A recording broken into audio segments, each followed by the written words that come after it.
You're listening to the Fantasy Wildcard Podcast.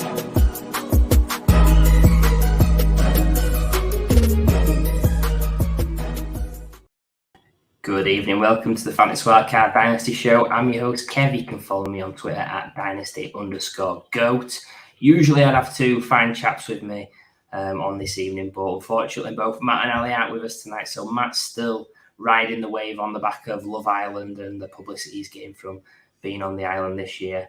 And Ali's been playing bowls and unfortunately his car's broken down. So hopefully it's not been an expensive afternoon for Ali. Just me tonight, the best one from Fantasy Wildcard, and we've got an amazing guest as well on today's show. Before I get on to the amazing guest, though, I just want to quickly recap the charity streamathon giveaway that we're rolling at the moment, just to highlight exactly what prize we've got on available as part of the prize draw, and just remind everyone that until the end of June you can enter this prize draw and win some fantastic prizes. So anyone entering, making a donation to the charity streamathon we ran for Mind as part of the charity streamathon in May will be entered into this prize draw. The full list of prizes alphabetically. Then we've got 5 Yard Rush, who are giving us a Fantasy Football Challenge Cup spot, and you also get the opportunity to draft a friend or analyst of your choice. We've got a DLF annual premium membership subscription.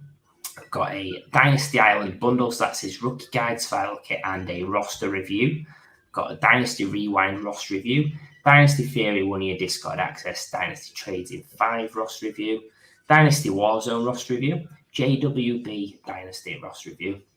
Got the late round podcast draft guide from JJ Zacharyson.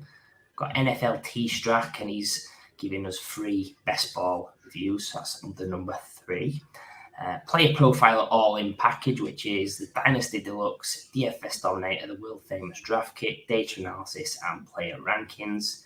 Got the Tale of Two Rivals Dynasty roster review, and the Devi Royale Patreon subscription for 3 months and a Dynasty roster review. We did have a Scott Fishbowl 13 entry. We drew that last week, and congratulations to Mike Aspey for winning the prize on that one. It's his first appearance in the Scott Fishbowl as well, so huge congratulations to him on that. As a reminder, please keep donating, and thank you to the various brands for the free prizes for the charity streamathon giveaway.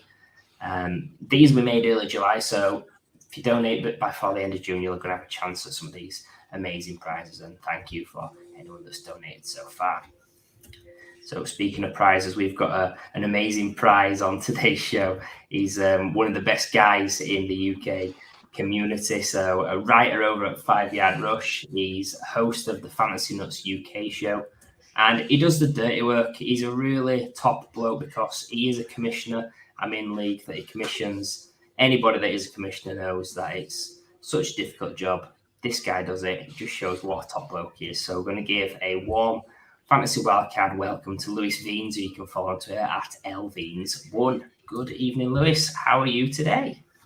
I am well, mate. Well done for getting through all of those amazing prizes. That's some list, ain't it? It's but yeah, fantastic. All for charity. It's charity draft season now as well. There's loads of the big tournaments going on.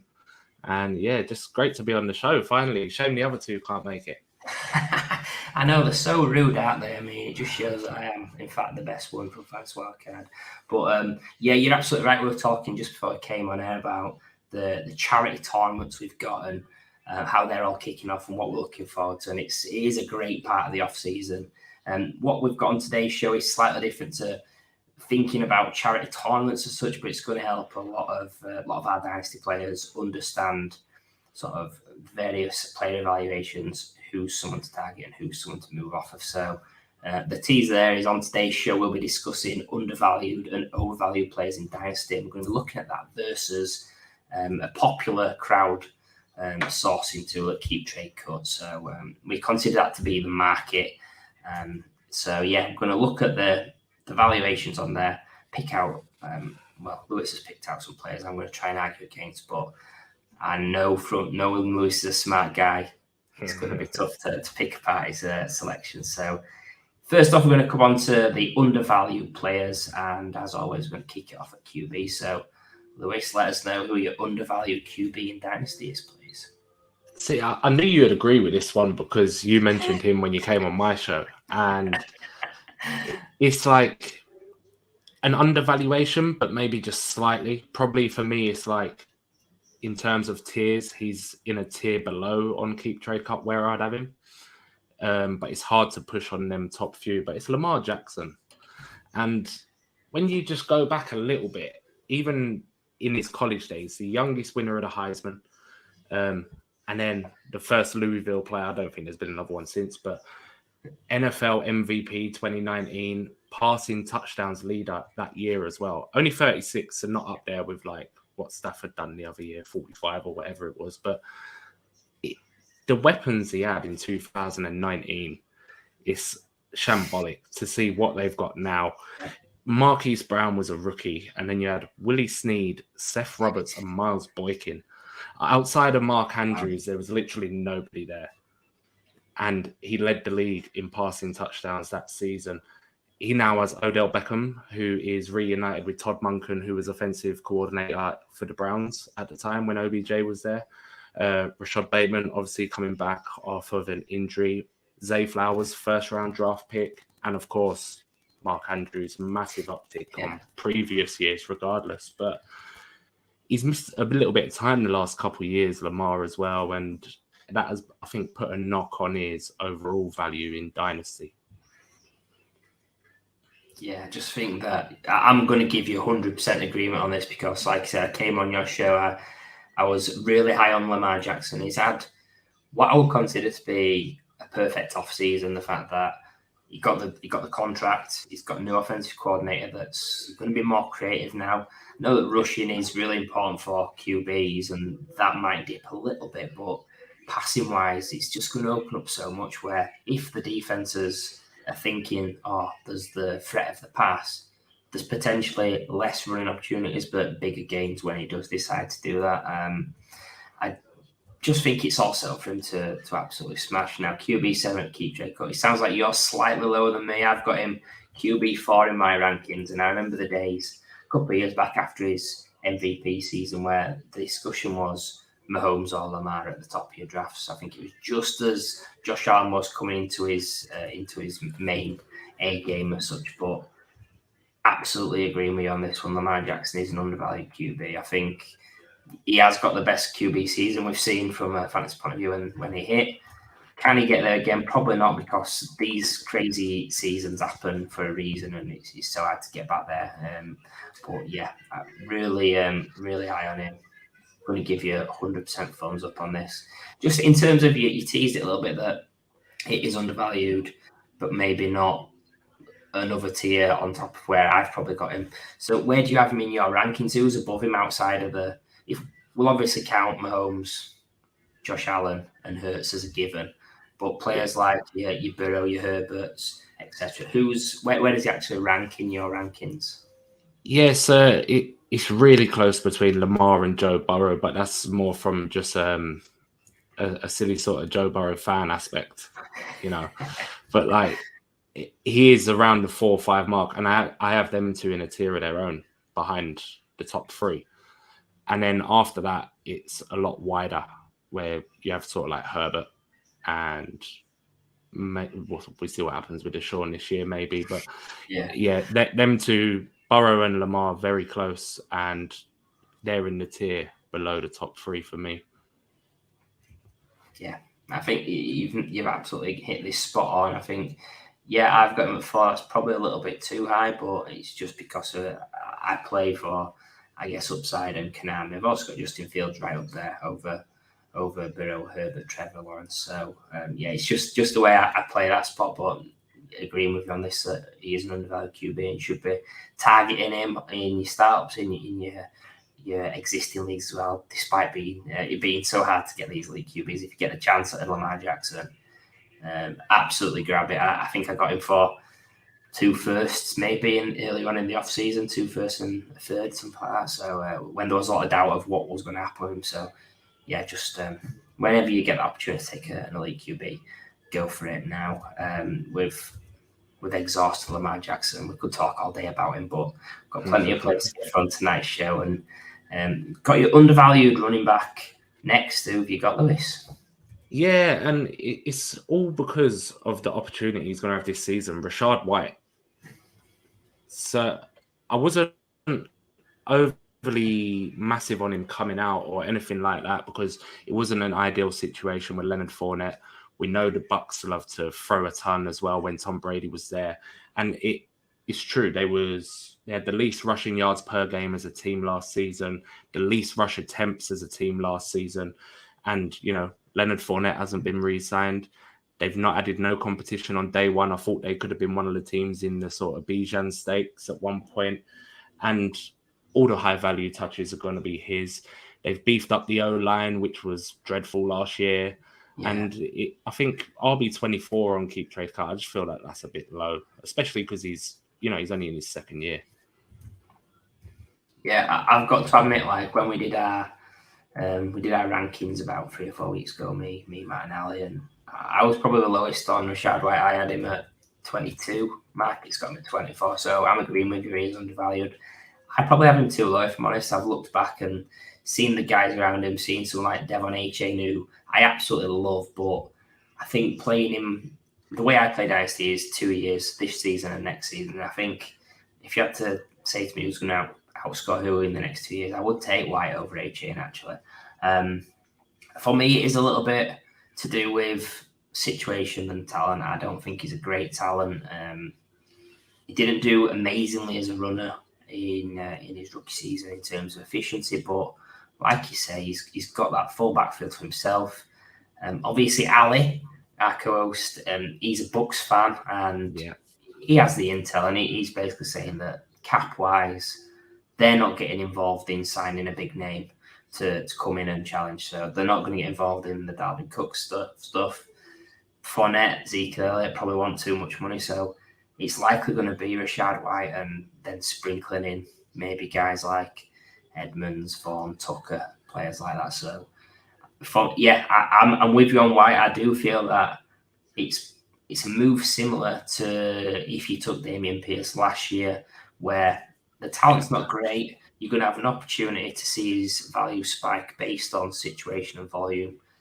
There will be a chance to move off him and I guess make a little profit and re-roll again for maybe a little bit better play. Maybe someone falling in rankings, like you could see a scenario in, say, 3 or 4 months where you've got Rashad White ascending at the market and you could see someone a little bit higher in the market dropping, like a Dobbins or a Swift, potentially someone that's got the name, not getting or not living up to the hype as such and going the other way. So I guess if that does become the opportunity in 3 or 4 months, obviously it's an undervalued player we like right now, but let's say it comes to November, December time, would you be willing to do a move where you move in White for a Dobbins or a Swift, or do you think that White is someone that you can maybe take even more value or look to build around moving forward? Yeah, I mean, I find it very hard to believe that Rashad White is going to be the lead back for the Bucs by the end of his rookie contract. So it's more of he's undervalued now because similar to Dameon Pierce, like you said, last season, he's going to be good this year based on his volume. And so maybe it's more of a less of a dynasty sort of move, but it's one of those where you can buy lower now or even draft lower now, and then he's going to have this ridiculous year and everyone's going to go, oh my God, we need Rashad White. And be like, here you go. And you cash in, you know what I mean? And that sort of short-term move, but I think he's definitely lower than where he should be. Yeah, and just thinking back to a few shows ago, our co-host Matty made a great point that he's actually starting to treat running backs as in Dynasty with a redraft mindset, where the other positions he's happy to think about 2-3 year windows, but because running backs become so volatile, it's become so injury prone, and it seems like most backfields are split backfields now. He's taking it 1 year at a time. So I think that's changed his thought process and rankings, and it's something that I'm considering doing as well. So this would fit that criteria of Rashad White. Let him have an opportunity season with a situation that's going to give him plenty of touches, and then look to cash out at a future date to then re-roll maybe on next year's class or one of these high-profile guys that are going to potentially sink even more in value. So got to say, Lewis, you made a great start. 2 out of 2. We're on the same wavelength. Let's see if we can switch it up a little bit with this next one. Your undervalued wide receiver. Who have you got? Yeah, and again, it's down to the opportunity. Michael Pittman. He's the wide receiver 1 with no competition. It's going to be an absolute volume hog again this year. He had 141 targets last year with Matt Ryan and some other shrapnel dribbled in there. And he was the wide receiver 27. Now, the year before that, on less targets, but with Carson Wentz, I'm not sure that's any better than what he had that year. Last year, he was wide receiver 16. Now, Richardson is an interesting quarterback prospect. But is it better than what he's had? Potentially, yeah, a lot better. But we don't know until we see it. And I think wide receiver 28, I think you're sort of drafting him at his floor with the amount of targets he's going to receive, regardless who's under center.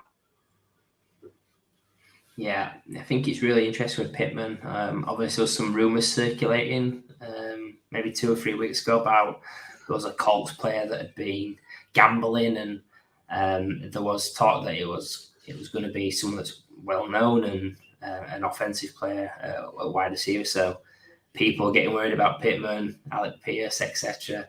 Turned out it wasn't either of those guys. But I think with Pittman, wide receiver 28, I think it's a gamble still. I've got him round about that, but yeah, I think he's a gamble just based on that tier is massive. So I think you can tell a story where some leagues you're going to potentially want him if you've got Richardson and you can tie up his number 1 receiver. That would favour you more to go and build a stack in your Dynasty league.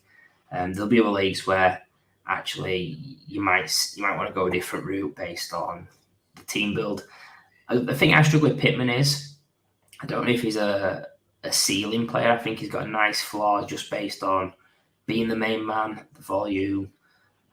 Talent-wise, I've never really been there. I know he has had some pretty decent metrics a couple of seasons back. In terms of QB, he's not had the best hand, I guess, based on some other guys, some other situations. But yeah, he's the main man. It'd be really interesting to see what he's like in this offense because Shane Steichen's come over from my Eagles and he's done a great job with guys like Herbert and Hurts in the past. So imagine if they make it more pass heavy, Richardson is better than advertised. Your potential on a gold mine here at 28, and it's going to be a gamble really worth taking. But I think he might be on an expiring contract after this season as a free agent potential.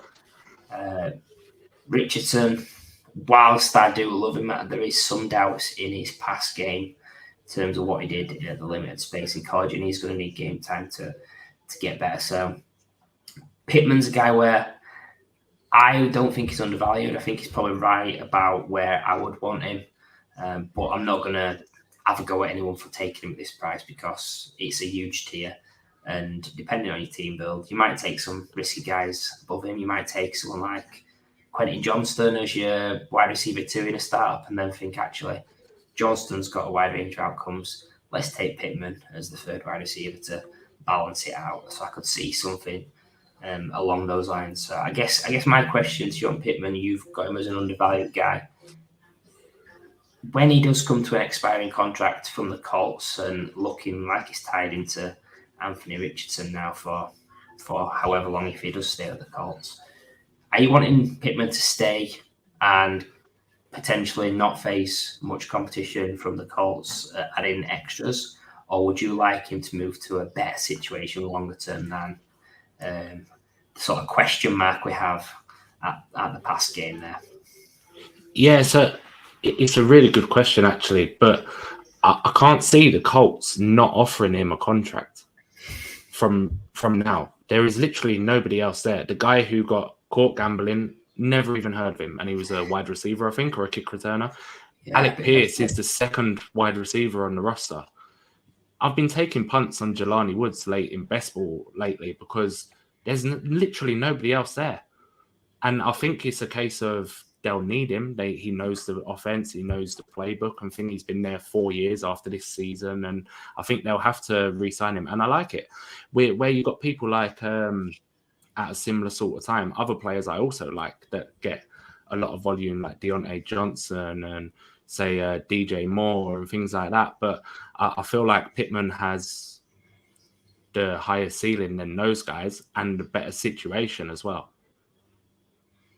Yeah, just got me thinking as well, back to that USC wide receiver core with Pittman, Amon-Ra, St. Brown and Drake London. I mean, USC, they should be doing better than they have done in the past with that wide receiver core. So, yeah, very, very interesting guy coming out of college. Maybe not hit the heights I expected, but like you said, if you group him in a bucket with guys like Deontay Johnson, DJ Moore, it's not a bad bucket to be in, is it? Yeah, exactly, yeah. Indeed. So that was your undervalued wide receiver. This next guy, undervalued tight end, it was music to my ears when I saw this selection. A guy that was my Fantasy Wildcard Selection last season. So someone that I'll be very much on board with. You can guess based on last year. So yeah, please, who's your undervalued tight end?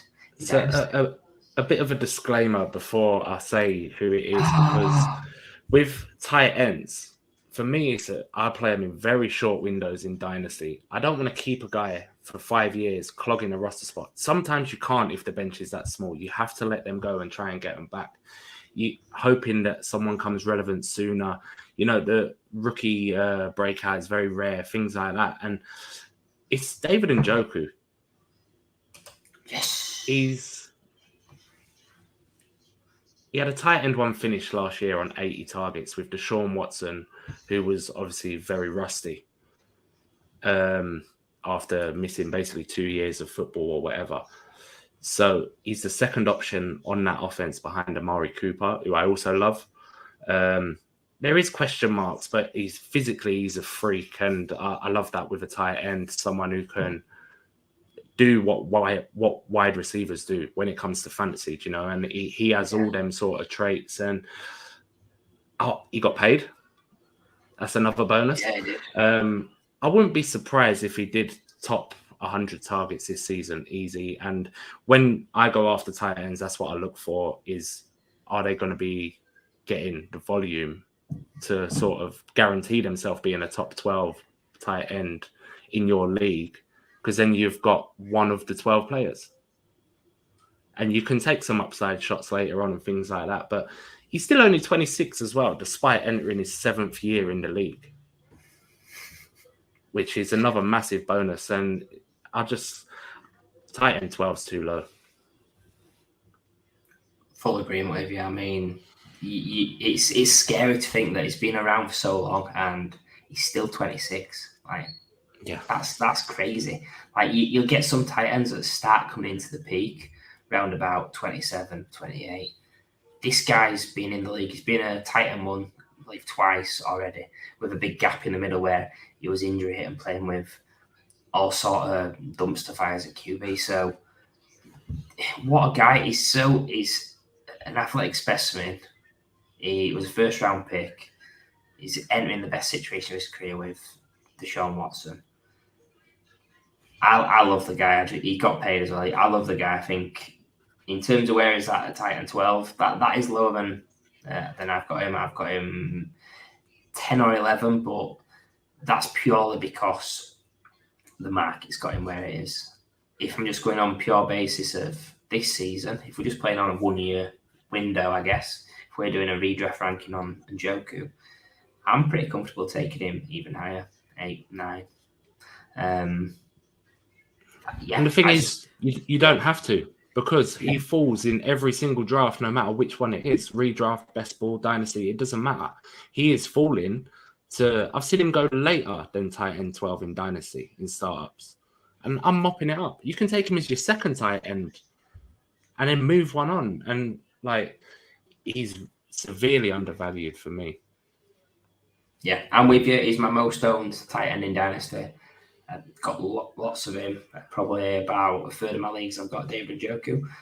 I guess the really sad thing for me looking at dynasty rankings is you've got rookies above him, because that's not a move that I would pretty much ever make in any league, to take a rookie over Njoku, unless I was confident I could, if I was looking like to do a double up. So let's say I'm in a startup and I'm getting to a point of everyone's pretty much got tight ends. I can take maybe a Michael Mayer and then an Njoku as my two. That's something I potentially do. Yeah.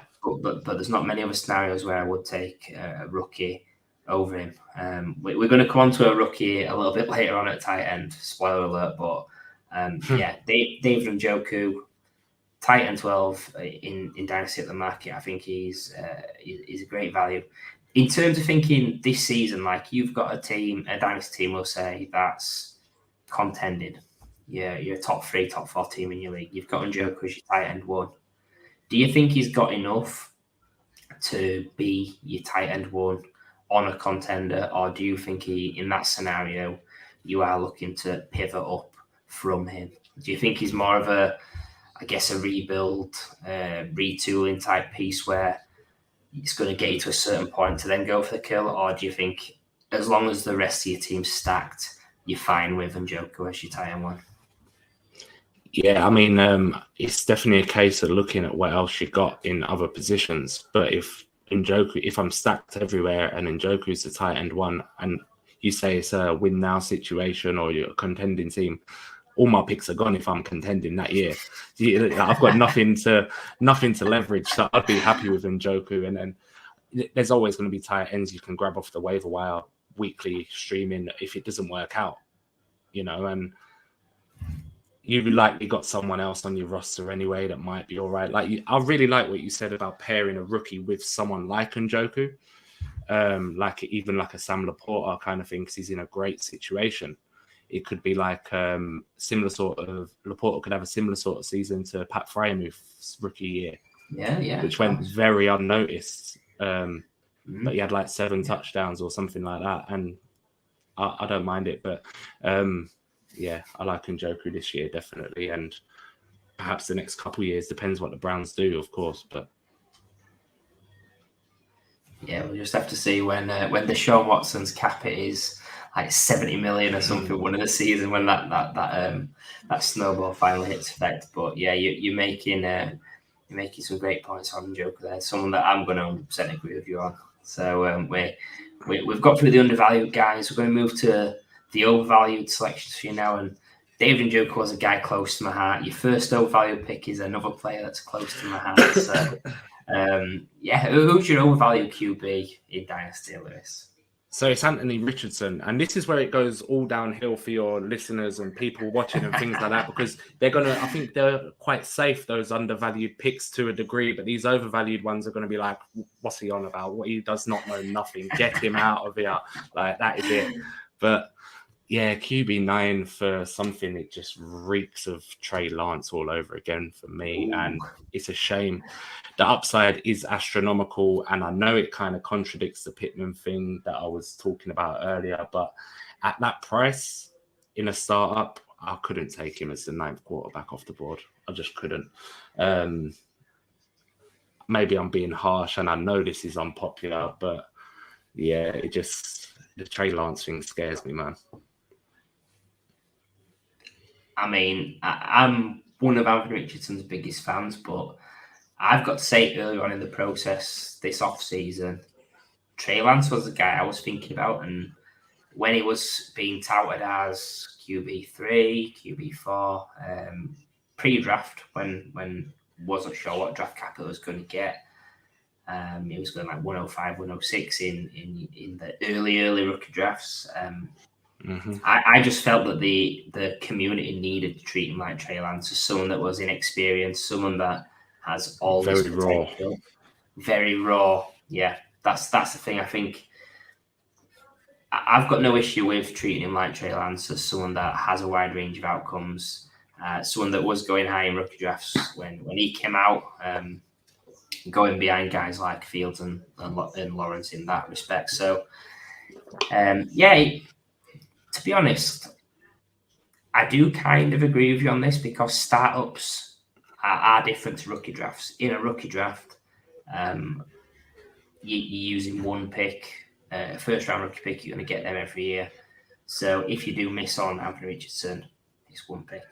In your startup, if you're taking him round 1 and you're looking to build a team, if you miss on your first pick and he ends up being what Trey Lance is right now, that's putting you in a massive hole. Let's say you take Richardson and then think, actually, we're going to start building for a win now team, and it goes wrong. You're in a huge, huge hole to come out of. So I can get why you would say he's overvalued. I have actually got him QB 10, he's QB 9 at market, so I'm kind of with you on in that respect, but I do struggle to say he's overvalued on the basis of the potential, and I do feel if he doesn't hit straight away, if he's maybe not been as making his progressions as a passer as much as we would have expected, I still think there'll be a window to sell him. End of this season, sometime next off season. Might not be QB 9 price, it might be QB 12, 13 for him, but there will be an opportunity to get off him if you time it right. So I love Richardson. I agree with you on startups. He is going a little bit high. I've not actually got a ton of him in Dynasty. Like, if I was doing all my drafts before the NFL draft, I'd have loads of him. But the market's gone further than me, which I didn't expect, especially after Trey Lance and everything that's happening with him as well. So I totally get your concerns. I guess my question on this one for you, Lewis, is with Richardson being QB 9 at market, can you just give an idea of some of the guys you will be happy taking over him in your Dynasty startups? Maybe guys slightly lower than him currently are Prescott, Watson, Murray, the other rookies. How many of those would you take over him in a start? All of the above at the minute, actually. Oh, wow. Yeah, that's not knocking him or the talent or the situation, that because it's all perfect, but it's just how many games has he started in college? About 12, something like that. 12 or 13 games he's started. Yeah. There's questions around his passing and things like that. He's very, very. It's just Trey Lance all over again, and I mean, the upside is there, isn't it? Like it's out of this world. And I get it in your rookie drafts, taking him as the QB1. I can get on board with that. I have done that, especially in 1 QB leagues. But 9th overall in a startup, it's hard for me because I like to be competitive in everything I do. Yeah. And that's putting myself in a position to be competitive in maybe 2 or 3 years' time, in my opinion. And it's just, I don't know, it's rich, innit? It is a bit rich, but I think Kyler is really undervalued at the minute. Oh, massively. Especially if you're thinking as well, if you're either trading down in your startups and getting extra firsts or just extra picks in your startup, Kyler is the ideal punt at year 1, productive struggle, or just accumulate value, take him and a couple of other QBs, and then you're covering your base as such. So I agree with you on Kyler Murray. I think, with Richardson, if you're looking for something year 1, year 2, maybe you're not going to get exactly what you're hoping for a first round pick. So I do get you in that respect. If you're trying to win now, Richardson, he's not the pick in those startups. So we've had a minor disagreement on that, but I do get your thoughts. We're going to move on to your running back and hopefully get this love fest back on track. Who's your overvalued running back in Dynasty, Lewis? Kenneth Walker at Seattle. So I think there's a lot of recency bias with why he's RB8 on Keep Trade Cut. So 3 of his 500 plus rushing games was week 16, 17, and 18, which we don't care about week 18. Yeah. And so a lot of people are on that sort of Kenneth Walker's a machine. He doesn't really have any pass game upside. Seattle have also added 2 serious playmakers. We obviously know Jackson Smith and Jigba. Zach Charbonnet is very, very good. It just so happens he's in the same year as Bijan and Jahmyr Gibbs, who are both very, very, very good. And I just think it's round 2 pick on a running back, 2 years on the trot. it just says to me something about they're not oversold on Walker. Could he end up in a DeAndre Swift-like situation where he moves out the door before the end of his rookie contract, possibly? And then we don't know where he's going to land. Swift has had an awful landing spot with the Eagles now. And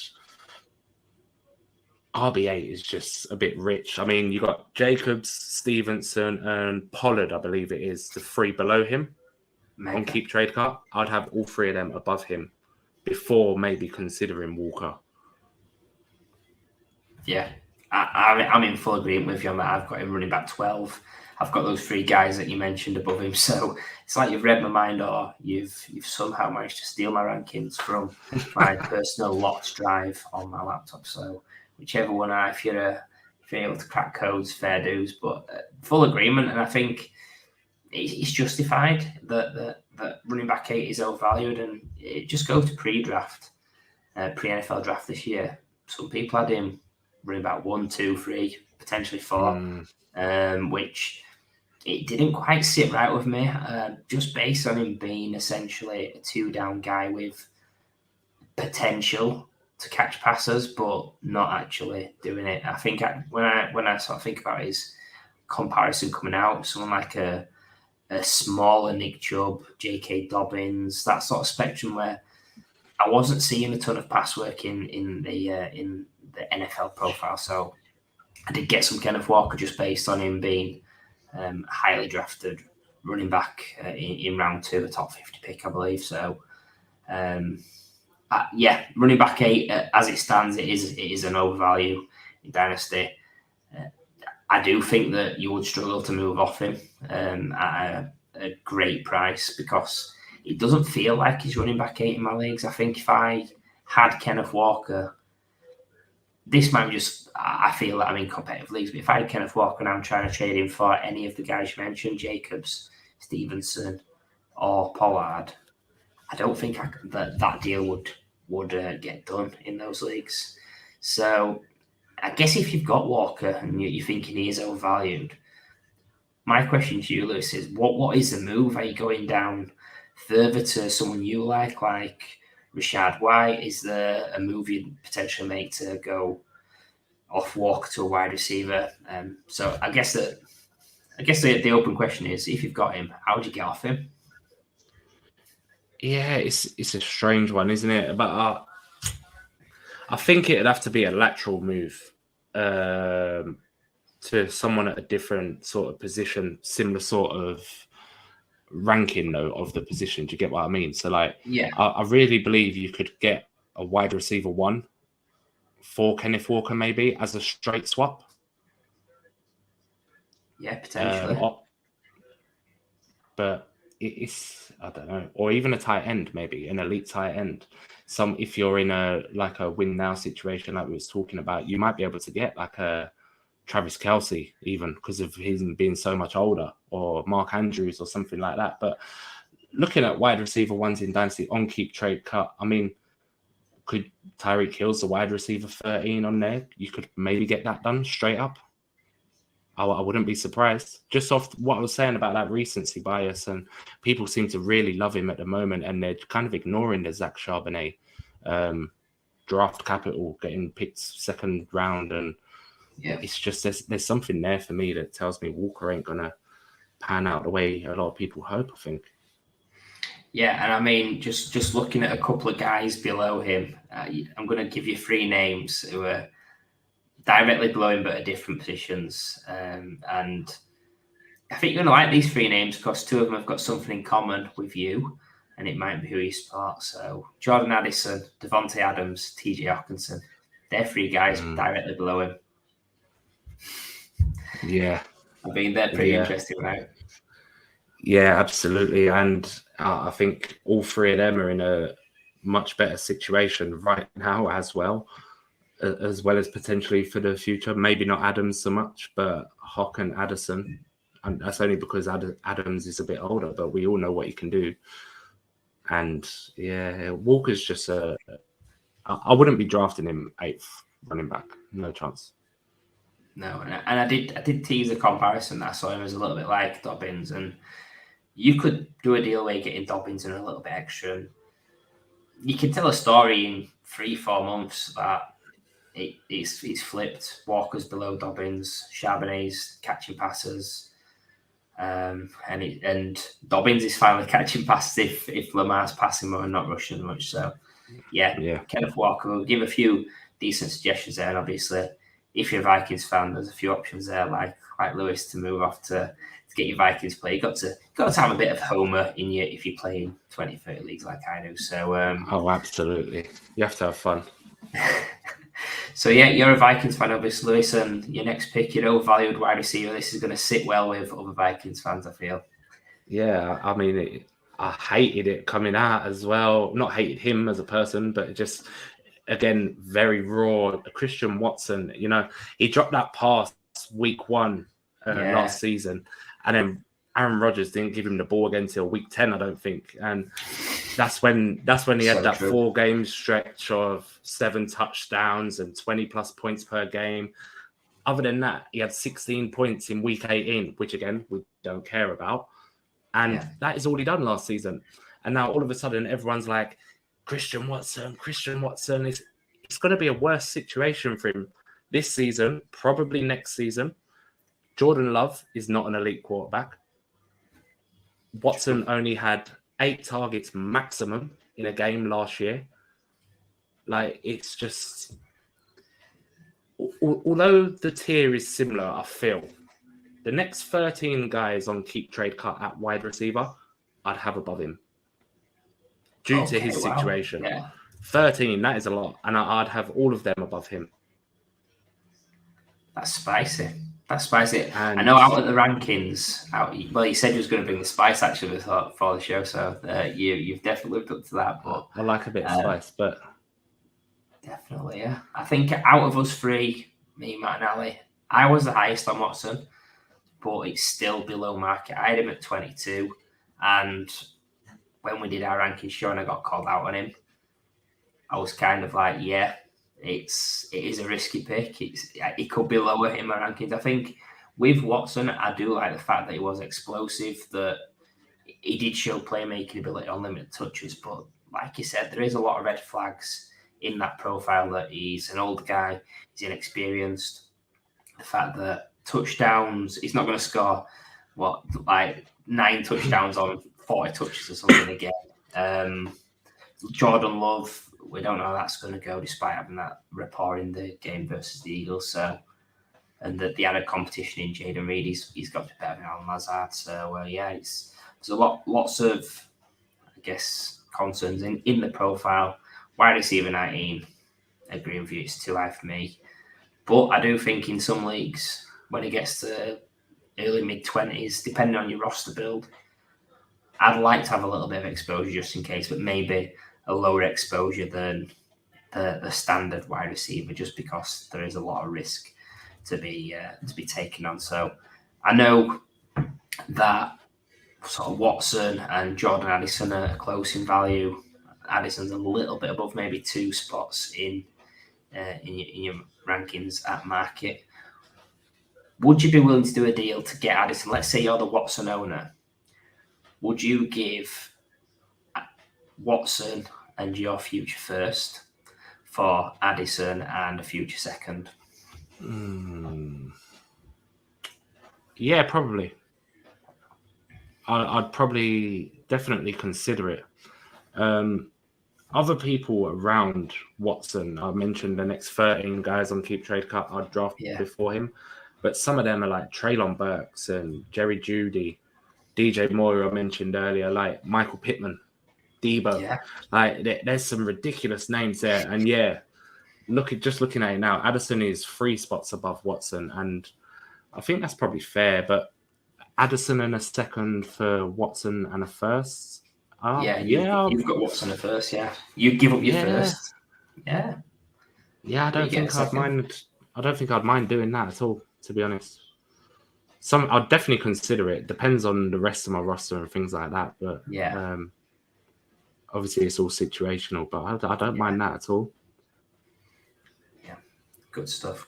a quick trade off the cuff, and I think it's a pretty fair trade actually. So I'm going to give myself a pat on the back. Yeah, for that one. Send it over. I'm going to keep that trade actually. but yeah, in terms of other guys that are overvalued and potentially looking to move off, this is one that stands out to me. Overvalued tight end Lewis. Please show everyone who it is. Dalton Kincaid, Buffalo. As I said earlier, rookie tight ends, they rarely pan out. Tight end 5 on Keep Trade Cut is absolutely mental to me. I don't know how you can pick him as the 5th tight end. I said it with Anthony Richardson. How can you pick him as the 9th quarterback in the draft, in the startup? And, you got players like Big Pat that I mentioned earlier. He's primed for a bounce back. He had a great rookie year. Njoku, undervalued. Chig is another one that's going around that sort of tight end 11-12 range. Dolchich, another one. And it's just, I don't know. You got to miss me with all the Dawson Knox was a tight end one in 2021 ball.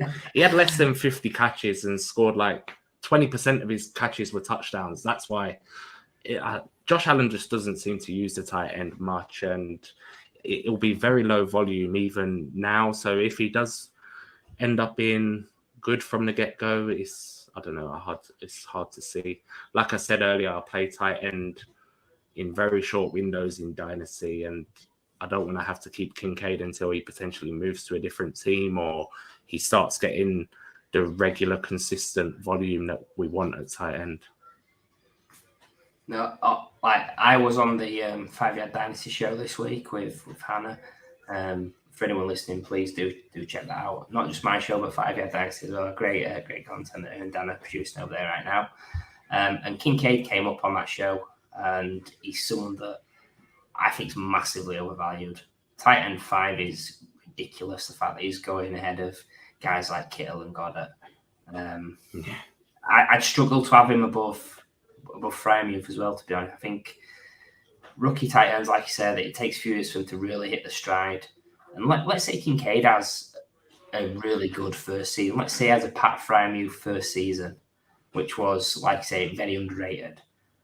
What's his value? His value is not going to be higher than tight end 5 or much higher next season.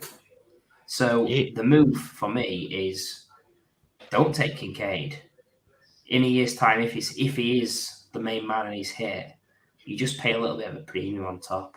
But you're taking on so much risk by having him there over guys like Kittle and Goddard. And you might not see your return on investment for 3 years. I mean, look at Kyle Pitts. He was a unicorn. And if you took him as your tight end 1 a couple of years ago and bypassed Andrews and Kelsey, and let's say that was a contending team, if you've been cost a title because of having Pitts over those 2 guys, you're spitting because he's still not hit. Now, I fully expect that he will eventually because he's so talented, but that's the problem with rookie tight ends or early year tight ends. It takes a while for them to really hit their stride. There's not many scenarios that I'm taking a rookie tight end with confidence, and unless I'm looking to move off him because he's in a high demand. Like I did take Kincaid at the 1.9 in a tight end premium league. I won't be playing him this season. I'll be looking to move him when he hits the lineup, when he has a touchdown game or something like that. I'm looking to move him, and there's lots of different trades could do to, I guess, get a better tight end that's going to score more points nowadays. So yeah, I guess my question to you is, let's say you've done what I did. You've took Kincaid in your rookie draft. Your team is a contender. Kincaid's valued tight end 5. What is the move off Kincaid to go and win a ship with an elite tight end? Are you paying more to go up? Are you going to just move sideways to your Kittle, your Goddard maybe? Or are you even more comfortable to move down to a guy like you mentioned, Njoku, Chig, and getting an absolute asset on the back of it like future firsts? I think you could get someone like Chig or Dolchich and maybe a late first if you're someone else is another sort of front runner, and I'd happily take that. I think I seen something earlier, and Chig's like 40 days older than Kincaid or something like that. Like, there's no difference in the age. Dolcic is in year 2 as well, and like they're just people that are in better situations than him at a similar age, and they're so much cheaper. And Joker, I know, is a little bit older, and he's been around forever, but so maybe not him. But if you're looking for like a move to get someone of a similar age, but you could definitely get a first with one of those, I reckon. For Kincaid straight up, and there's just other players, other rookie tight ends, and there was a lot of good ones with their profile athletic. I wouldn't be surprised if one of them had a good first season, because there is quite a few there. But there's a couple of guys, Michael Mayer, Sam Laporta, they've landed in a better spot than Kincaid. Kuntz as well, probably a better spot than Kincaid there. Just the way that Knox was relying, and I had him that season. You couldn't not start him because it seemed like he was scoring every week, right? But it's just it's a rough one to try and work out. All of a sudden, Josh Allen's probably just going to throw the ball to him 120 times this year now, but to make me look like a liar. But yeah, it seems Josh Allen don't use tight ends to that effect, and you could definitely move on for a very similar player in a better situation and get a little bit on top. Yeah, that question I posed was on a contender. I guess even in a rebuild, you could take Kincaid and then you could move off Kincaid, get a future first, and someone that's not really hit like a Trey McBride yet, who prospect wise, I don't think there's a lot in Kincaid and Trey McBride. If I'm totally honest, I think that people have seen Josh Allen landing spot and gone wild. I went wild then when Kincaid came up. I threw my water all over my laptop, so that's why I came onto the screen. Then I couldn't get my camera because I've been throwing my water all over the place, just in disgust at that Dalton Kincaid Titan 5 ranking. But hopefully the laptop doesn't blow up in the next 10 minutes. But we're gonna that's wrapped up the overvalued stuff and the undervalued players as well. So we are going to move on to the final section, the Fantasy Wildcard Selection, where we're going to get Lewis to pick his Fantasy Wildcard, the player that will improve his dynasty value the most in 2023. Now, the previous guests, they've had the lucky straw that they've been able to pick whoever they wanted to a certain degree. So I've made it really tricky. There's about 20 names on the list you couldn't pick. You've dug really deep here because it's all about someone's value going from A to B and it making a big jump. So I think it's a really interesting selection, Lewis. Who have you got as your Fantasy Wildcard selection? Yeah, so it's Fantasy Wildcard, so I've gone wild, right? Yes. And a safer bet would have been saying any of these 3 Chiefs wide receivers. But I've gone with Skyy Moore because you've got to go for it, haven't you? So, I mean, I wasn't... go for the Skyy. That's it. Go for the Skyy. But it wasn't like... I wasn't like a Skyy Moore truther, like some people had him ridiculously high in their rankings last year and things like that. I was never over the top with him, but I just feel like one of these wide receivers is going to command some attention from Patrick Mahomes this year. Juju very quietly commanded a lot of targets from Mahomes last season. Before McKinnon got re-signed, I seen a thing, Mecole Hardman, Juju, and Jet McKinnon were leaving behind over 206 vacated targets. And then obviously McKinnon's been re-signed now. Yeah. There's a lot of pie to go around. You've got Rashee Rice, second-round rookie. Skyy Moore was a second-round pick as well. Yeah. He's going into year 2, so he's obviously knows Andy Reid's offense a little bit better now and things like that. Kadarius Toney's injuries worry me a little bit, and to be honest, it's more of a price point as well, whereas you still got to pay up a bit for Kadarius Toney, whereas Skyy Moore is pretty much near enough free in a startup. You've already got your starters filled in before you have to pick him. And yeah, but I think Skyy Moore's value could rocket. No, I think in terms of process of taking the wide receiver 52 in at the market is Skyy Moore. In terms of process, I think it's a great shout to take a guy this low because let's say he has a perfect season. Let's say he has, I don't know, a wide receiver 2 free season, wide receiver 25 to 30, we'll say. With him being then a 24-year-old next off season, 24, 25, we'll say, 23, 24, 25, he's potentially going to be ranked as a wide receiver 2 or 3 in Dynasty, just with that age, with the Mahomes factor, and someone that's come out of the pack and established himself. So really like the selection for process point of view. I think prospect-wise, he did have a lot of concerns for me. I was lower on him on the market, and I think rookie season was really disappointing. I'm probably still a little bit bitter that he's got a touchdown in the Super Bowl against my Eagles, but yeah, you've said it right. There's got to be someone that makes an impact at wide receiver. A big Juju fan. I think he had an underrated season. It would have been a better season if he caught more than 3 touchdowns, which was a little bit fluky on that basis. I'm still a Travis Kelce tight end 1 fan in Dynasty, but one of Rice, Moore, probably not Tony. So someone's going to, I think out of Rice or Moore, one of them's going to hit and really see their value spike. Don't know which one, but I think it's a great selection, and I'm really looking forward to seeing where he ends up next season. He's a guy that I've really got my eye on to see what steps he makes in year 2. And if it crash and burns, it's absolutely fine at the same time, because you're going for the upside there with someone tied to Patrick Mahomes that will be on the field. It's just whether or not it happens for him. It could be Rashee Rice, rookie breakout. Who knows? But hopefully not. Another one of Matt's boys, actually. Rashee, he loves these Mahomes guys, doesn't he? although I was a Juju man, but I know exactly what you mean. That brings us to the end of tonight's show. It's flown by, where we've discussed undervalued and overvalued players in Dynasty versus the market. So before you go, Lewis, please remind the audience where they can find you and anything that you'd like to share or plug. Yeah, so I'll basically post everything on my Twitter. The handle's on your screen, or if you're listening, at LVenes1. And yeah, I haven't been too active lately, but I've been doing a few guest shows and things like that. And I'm hoping to kick off the Fantasy Nuts UK show again soon. 5 Yard Rush, you can find some little bits I write over there. And yeah, that's about it. But like I say, I post everything on my Twitter, whatever I'm up to and that. And yeah, thanks for having me on. It's great to finally get on.